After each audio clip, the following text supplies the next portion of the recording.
and that's a PlayStation 1 shooter in Europe, just in time for the PlayStation experience. And this is also, yeah, well, why do that right now, right? What does it mean?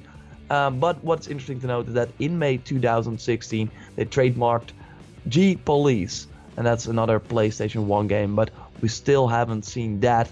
I think, and that's my wild guess, that we might be looking at PlayStation VR games here, that they're like bringing back old franchises, because this Lifeforce tenka game is a first-person shooter, and of course we have this Farpoint game coming, so that will use like some sort of motion, like Wii motion gun that we also saw with the Wii, obviously, like with Link's crossbow training.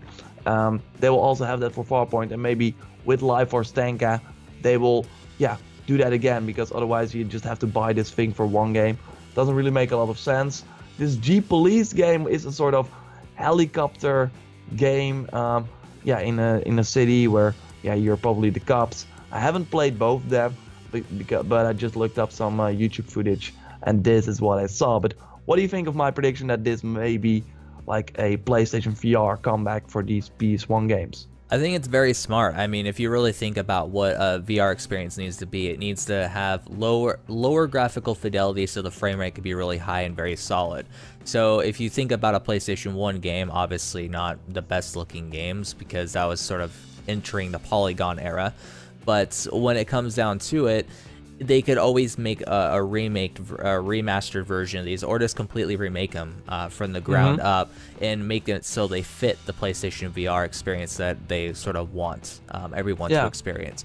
And that would be smart to sort of see whether or not these past titles that may have had a fan base, whether or not that could sort of rejuvenate that fan base to make a full standalone game on like the PlayStation 4 or whatever, that's not VR. So I don't know. It's one of those things where it's like, I'm not super excited for it, but I see it being a good thing in the long run if it does end up being a thing where they do make it a PlayStation VR game. But it's interesting that you noted that the G Police trademark hasn't really resulted in anything just yet. So we'll just have to wait and see. I mean, the PlayStation experience is coming around the corner, so.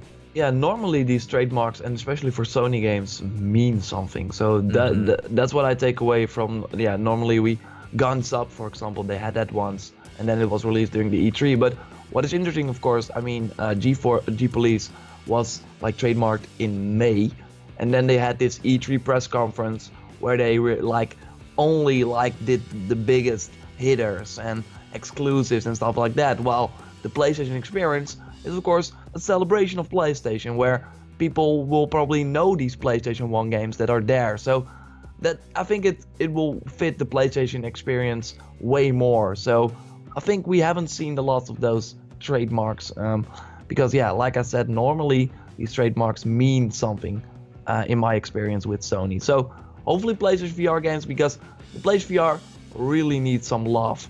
If they don't announce like some interesting games, then yeah, I'm like, okay, bought this system for $400, and what are we looking at? Resident Evil and Farpoint, and yeah, that's about it. So hopefully they will announce new games, but I'm sure they will. Otherwise, they will really shoot themselves in the foot.